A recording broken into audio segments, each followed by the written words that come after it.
The crystal chandelier above the long mahogany table caught the light from the setting sun over the Connecticut shoreline, casting prisms across the faces of the gathered elite. Emily Hawthorne, sat at the far end, my fingers clenched around a linen napkin, as my mother, Eleanor Sinclair, rose with her champagne flute in hand. The room fell silent, the kind of hush that precedes a storm. She'd just turned 65, and this party at the exclusive Harbor Club in Greenwich was my doing, every detail. From the imported caviar to the string quartet playing Vivaldi in the corner. I'd poured my soul into it, not out of love anymore, but out of a twisted habit forged over years of her demands. "Thank you all for being here," Eleanor began, her voice smooth as silk but sharp as a blade, honed from decades of boardroom battles and social climbing. Her platinum bob gleamed under the lights, her designer gown hugging her frame like armor. 65 years. It's a time to reflect on triumphs, on endurance. Her eyes, cold and calculating, locked onto mine across the table. I felt the air thicken, my heart pounding in slow, deliberate thuds. And on the weights we carry, unasked for, unrelenting. The guests, old money from Westport, a senator's wife, my neighbor Mrs. Langley, who had always offered me quiet sympathy, shifted uncomfortably. But Eleanor pressed on, her smile a veneer over venom. "My one wish this year? To shed the burdens that have dragged me down. Starting with my daughter, who at 35 still clings like a shadow. Draining resources without a whisper of gratitude." Gasps rippled through the room. Forks clattered. Mrs. Langley's hand flew to her mouth. She raised her glass higher. "To freedom from a child who couldn't hold a marriage together, who offers no heirs, no legacy, just endless bills and disappointments. To living unencumbered at last." She sipped, the bubbles catching the light like tiny explosions. No one joined her. The silence was deafening, a void where my dignity shattered into pieces. I'd paid for every drop in that glass, every petal in the floral arrangements towering like judgments. For 12 years, since Dad's death, I'd covered her taxes, her upkeep on the sprawling estate in Darien, her lavish life, while I scraped by in a modest condo. My face burned, but I held my composure, nodding to the waitstaff, refilling waters, playing the perfect hostess even as humiliation coiled in my gut. Inside, something snapped, not with a bang, but with a quiet, irreversible click. The party dragged on, conversations stilted, guests avoiding my eyes with pitying glances. Eleanor swept out at the end without a thank you, leaving me to settle the bill that rivaled a small mortgage payment. Driving home that night, the coastal road blurred through tears I refused to let fall. By the time I reached my place in Stamford, the hurt had hardened into resolve. I poured a glass of bourbon, Dad's favorite, the bottle I'd saved for special occasions, and opened my laptop. Folders labeled Mom's accounts stared back, a digital tomb of my sacrifices, spreadsheets tracking every wire transfer, every late-night email begging for just this once. It had started innocently enough after Dad's heart attack claimed him at 58. He was the architect of Sinclair Tech, a man who'd built an empire from nothing. His will divided assets evenly, but the house, the crown jewel, a 5,000-square-foot colonial on 5 acres, was in joint tenancy. "Protect it, Emily," he'd whispered in his final days, his voice frail. "She'll squander everything else." And she had. Eleanor, who'd never worked a day beyond charity galas, treated widowhood like a license to indulge. Trips to the Amalfi Coast, jewels from Tiffany's, cars she barely drove. I'd stepped in when the first tax notice arrived unpaid. Then the insurance lapsed. Then the roof needed repairs. My career in finance at a midtown firm suffered. Promotions passed me by as I juggled her crises. Boyfriends came and went, eroded by her constant critiques. He's not ambitious enough, she'd say about Tom, the engineer who'd proposed. 6 months later, he was gone, worn down by her barbs. Now, staring at the screen, I pulled up the deed. Joint tenancy, with right of survivorship, both signatures needed for changes. But there was more, a power of attorney she'd signed for years back during a minor surgery scare. Just handle it, darling, she'd waved, barely glancing at the broad, enduring document that gave me sweeping control. It was still valid, unrevoked in her forgetfulness. My phone buzzed, Mrs. Langley. Emily. That was unforgivable. You've been her rock. Not anymore, I replied, my voice steady for the first time that night. I hung up and dialed Marcus Hale, Dad's old lawyer, now retired but still sharp. It's late. Emily, I need advice on the Darien property. Urgently. A pause. Has Eleanor crossed a line? You could say she drew it in champagne. We met the next morning at his home office in Norwalk. Marcus reviewed the POA, the financial records I'd emailed.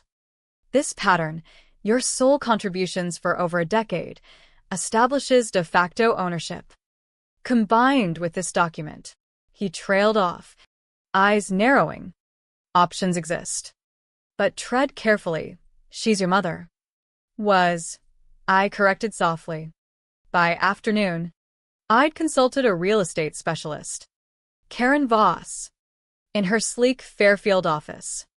The POA allows for interest transfers if framed as administrative. We've seen cases where financial abandonment strengthens claims. Her words ignited a slow burn in me. That evening, while Eleanor was at her yoga class, I let myself into the house with my key. The place reeked of her, perfume lingering in the air. Rooms pristine from the cleaners I paid. In her desk, stacks of signed papers, bills, forms, all rubber-stamped without review. You manage so well, she'd always said. Friday dawned crisp. I called Eleanor at 10 a.m., knowing she'd be nursing her post-party glow. There's a glitch with the home insurance renewal. Needs your signature today, she groaned. Can't you fix it? In person? At Voss and Associates. 1 p.m. She arrived fashionably late, impeccably dressed, impatience radiating. The conference room was sterile, documents stacked innocuously. Karen guided her through. Sign here for verification. Initial for acknowledgement. Eleanor complied, distracted by her phone, complaining about traffic.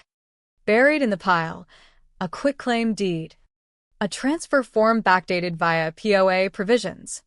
She signed them all, waving her pen like a scepter. Done? I have a facial at 3. We nodded. She left, oblivious to the notary, the witnesses, the quiet recording ensuring voluntariness. Alone in that room, the weight lifted slightly. The burden she'd toasted to shedding? It was hers now. The transfer processed swiftly, thanks to Karen's efficiency. By Monday, the Darien house was solely in my name. Eleanor's interest quietly relinquished through the documents she'd breezed through. I listed it immediately with a discreet agent, $3.8 million asking price. A steal for the location. Offers poured in. I accepted one from a young tech couple eager for the prestige. Eleanor remained blissfully ignorant, hosting her book club that week, accepting compliments on the home I'd maintained. I packed my condo in silence, shipping boxes to a storage unit in Denver, my chosen escape, far from the East Coast's suffocating grip. The closing was set for Wednesday. I'd be gone by then. Tuesday night, Karen called. She's been served notice of the transfer. Expect fallout. The phone exploded minutes later. Eleanor's number. 17 missed calls. Voicemails range from fury, "How dare you forge my name," to bargaining, "We can fix this, darling." I listened to one, her voice cracking for the first time I could recall. Deleted the rest. "Mrs. Langley texted, she's telling everyone you tricked her. But we know the truth." The truth? Years of her dismissals, her public shaming, her leeching off my life while belittling it. No more. I boarded the flight to Denver at dawn. The house sale, wiring funds to my account midair.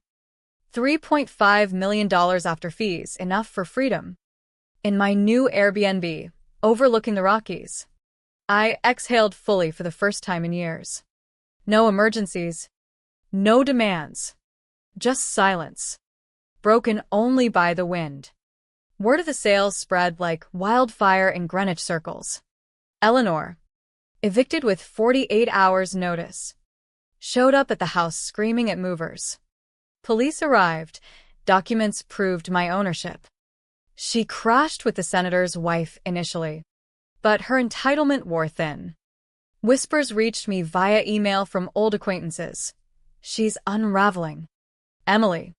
Staying in a motel now." Guilt flickered, but resolve doused it. This wasn't destruction, it was equity. Dad had warned me. Settling in Denver. I changed my number, got a Colorado license, joined a hiking group where names were casual, history's optional. My finance skills landed me a remote consulting gig, flexible, well paid. Evenings, I cooked simple meals, read books untouched for years. Therapy started week 2, Dr. Reyes listened as I unpacked the layers. "You chose survival," she said. "That's strength, not vengeance." A month in, a package arrived from Karen, items left in the attic during the buyer's inspection. "Personal effects," the note read. Inside, a locked box, key taped to the lid. My hands trembled opening it. Letters, 28 of them, in Dad's precise script, dated from his diagnosis onward. To Emily, "If you find these," the first, "My girl, if Eleanor's hidden these, forgive her not. She's always guarded her narrative. I love you beyond words. The will protects you because I know her appetites. Don't let guilt chain you." Tears came then, hot and unrelenting. He detailed her infidelities, her manipulations, her siphoning funds meant for my education. "I stayed for you, but I regret showing tolerance for toxicity." The last, scrawled weakly, "There's a trust she doesn't know about. Marcus has details. Use it to break free. Be bold. Emily, you're enough." The trust, $500,000, invested wisely, had funded my grad school unbeknownst. Even in death, he'd armored me. Eleanor's attempts to contact escalated, emails through mutuals, pleas laced with accusations. "You've ruined me," one read. I forwarded Dad's letters to Marcus for safekeeping, then replied once. "Dad knew everything. The affairs, the thefts. He protected me from you." Silence followed. Broken days later by, "He was ill." Imagining things. No more responses. I blocked, deleted, moved on. Denver's air cleared my mind. I dated casually, a mountaineer named Jake. Kind without demands. No interrogations. Just presence. Friends formed organically. Stories shared over campfires. The money sat invested. I lived modestly, savoring independence. 3 months post-sale. Mrs. Langley called my new number. She'd promised emergencies only. Eleanor's in a 1-bedroom in Bridgeport. Working retail at Saks. Ironic. Huh. Looks defeated. I pictured her, folding clothes she'd once bought impulsively. "She's facing reality," Langley added. "You did what was needed." That night, rereading Dad's words, peace settled. He'd predicted her downfall without intervention. She'll only learn when options vanish. A week later, a small envelope, no return address. Her handwriting. Inside, a note. You've taken everything. This is all that's left. And Grandma's pearl necklace. Promised to me as a girl. Heavy with history. I sold it, donating proceeds to a domestic abuse shelter in Dad's name. Christmas approached. Denver sparkled with lights. I hosted a small gathering, new friends. No expectations. My phone buzzed midnight. Unknown number. Connecticut code. Emily. It's Mom. I'm sorry. For the party. For everything. Learning to stand alone. The apology I'd craved. Arriving unneeded. I typed. Deleted. Typed again. Learn to forgive yourself first. Blocked. New Year's Eve in Denver was alive with resolutions and revelry. I stood on a balcony overlooking the city lights. Champagne in hand. Not for toasts of burden, but of release. Fireworks burst overhead, mirroring the quiet explosions in my life. Someone asked my resolution. None, I said. I already left the cage. The months blurred into a new normal. Consulting work thrived. I mentored young women in finance, sharing lessons hard-won. Hikes became metaphors, steep climbs yielding breathtaking views. Jake became steady, his patience a balm. Eleanor's updates trickled via Langley, a promotion at the store. A small circle of coworkers. Tentative steps toward self-sufficiency. She's quieter now, Langley said. Reflective. Dad's letters became my anchor. Reread on quiet nights. They'd humanized him beyond the provider, flawed, loving, prescient. Don't mirror her bitterness, one urged. I didn't. Spring brought renewal. I bought a modest cabin outside Boulder, my first true home. Paid in cash from investments. Planting a garden. I thought of the Darien Estate's manicured lawns I'd funded. Now someone else's. An unexpected call, Marcus. Emily. There's more in the trust, dividends accumulated. Another $200,000. Dad's final gift. Compounding like unspoken love. Eleanor's birthday passed unmarked by me. Langley reported a subdued dinner with a few friends. Progress. Perhaps. Summer hikes with Jake led to deeper talks. Your past shaped you, he said one evening. Stars wheeling above. But it doesn't define. We married quietly that fall. In a meadow ceremony, simple, sincere. No grand toasts, just vows of partnership. News of Eleanor filtered less frequently. She'd moved to a condo in Hartford. Budgeting carefully. She's volunteering at a senior center, Langley shared. Telling stories of her glory days, but softer now. I wondered if regret had softened her edges. If solitude had taught what affluence couldn't. Dad's words echoed. Change comes when mirrors reflect truth. A year post-party, a letter arrived, her script, forwarded from my old address. Emily, I've sold some things. Paid debts. Working full-time. It's humbling. I see now what I took. If you ever want to talk. I held it. Emotions swirling, not anger, but a detached empathy. Replied briefly. Glad you're building. Take care. No more. Denver became home. Roots deepening. A pregnancy announcement followed. Our first child, due in spring. Naming her after Dad felt right. Eleanor's final contact. A baby gift. Anonymous but unmistakable, a silver rattle like one from my childhood. Attached note. For the legacy I couldn't give. I kept it. A token of fractured ties mending in absence. Years later, reflecting on that champagne toast, I saw it not as ruin, but rebirth. Eleanor's words had severed the cord. My actions had set us both free. She carried her weight now. I soared without it. Was it revenge? Or mercy? The line blurs in hindsight. But in choosing myself, I'd chosen possibility for us both. The cabin in Boulder became our sanctuary, filled with the cries of little Robert, named for Dad. Of course. His first steps echoed through rooms I designed without compromise. A far cry from the echoing halls of Darien, where obligation had ruled. Jake's job in environmental consulting complemented my remote work. We built a life balanced, intentional.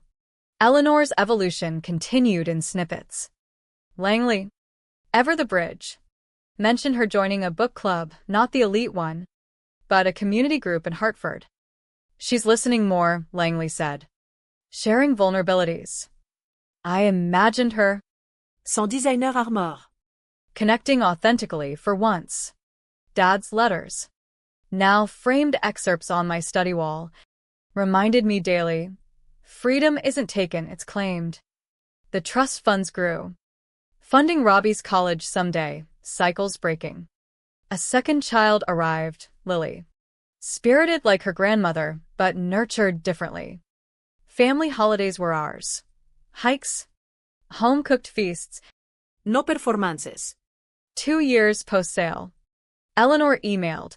My address slipped through somehow. Saw a photo of your family online. They're beautiful. Proud. In my way. Attachments. Old photos of me as a child. Carefree before the wait. I responded. Thank you. Healing takes time. A tentative dialogue began, sporadic. Guarded. No demands. Just acknowledgments. I was wrong, one message read. Fear drove me. Therapy with Dr. Reyes unpacked it. Generational trauma. Eleanor's own unloving upbringing. Understanding bred compassion. Not reconciliation. Robbie's 5th birthday coincided with Eleanor's 70th. She sent a card. Lessons learned late. Love to the little ones. We didn't invite. Boundaries held. Life accelerated promotions. School plays. Anniversaries. Jake and I traveled. National parks. Quiet getaways. The Darien house faded to memory. Sold again by the tech couple for profit. Langley passed unexpectedly. Her funeral brought closure. Eleanor attended. We learned indirectly. She asked about you. A mutual said. Seemed at peace. Our paths crossed virtually during the pandemic. Zoom calls with extended family. Eleanor's face, lined but softer, appeared. Emily, she said simply. You've built well. Nods exchanged. No deep dives. Enough. Post-lockdown. We visited the East Coast, business for me, roots for the kids. Darien drive-by. The house unchanged. But for now. Eleanor suggested coffee in Hartford. We met at a neutral cafe, her treat. She insisted. Gray hair loose. No macaparmer. I work at a nonprofit now, she shared. Helping widows budget. Ironic. Ha. Conversation flowed tentatively. Regrets voiced. Apologies accepted without fanfare. That toast, she trailed. My lowest. Mine too, I admitted. But it woke me. We parted with hugs. Awkward. Real. No promises. Just possibility. Back in Boulder. Life resumed. Eleanor's occasional texts. Updates. Grandkid photos requested. We sent selectively. Dad's final letter resonated. Forgiveness isn't forgetting, it's forward. Had she changed? Enough. Had I? Completely. The burden, once crushing, became a story, whispered to friends over wine. A cautionary tale of self-worth. In the end, the greatest revenge wasn't loss, it was living unbound. Sunsets over the Rockies painted our evenings golden. A ritual with the kids. Picnics on the deck. Stories of before. Robbie, curious at 8, asked about Grandma Eleanor. She lives far away, I explained. We talk sometimes. Truth layered gently. No villains in their world yet. Eleanor's visits started small, a weekend in Denver. Neutral ground. She arrived with gifts, books for Lily, a model rocket for Rob. For my savings, she noted proudly. No extravagance. Walks in the parks revealed her anew. Anecdotes of her youth. Vulnerabilities shared. Your father saw my flaws early, she confessed one afternoon. Tried to shield you. Dad's letters. Shared selectively. Bridged gaps. He was right about me, she admitted. Tears rare but real. Holidays evolved. Thanksgiving in Hartford once. Her condo cozy, if modest. Kids charmed her. She softened visibly. My career peaked a partnership offer. Flexible for family. Jake's nonprofit thrived. Balance. Hard-earned. Eleanor's health scare at 72, a minor stroke, tested ties. I flew east. Hospital vigils echoing Dad's. You're here, she whispered. Surprised. Duty or choice? I asked. Choice, she replied. Recovery brought therapy for her late, but committed. Learning to like myself, she texted. Our family expanded. A third child. Unexpected joy. Eleanor visited postpartum. Helping without overstep. Years wove patterns, graduations, weddings imagined. Eleanor's nonprofit role grew. She mentored women like her former self. Reflecting on that fateful toast. Now a decade passed. It felt like another life. The humiliation? Fuel for flight. Dad's wisdom endured. Weights lift when we release. Eleanor, in her twilight, found lightness too, friends genuine, purpose earned. Was reconciliation perfect? No. Scars lingered, boundaries firm. But in choosing ourselves, we'd chosen connection anew. The story, once of rupture, became one of resilience. Burdens shared, then shed, leaving space for grace. And in that space, we all learned to fly.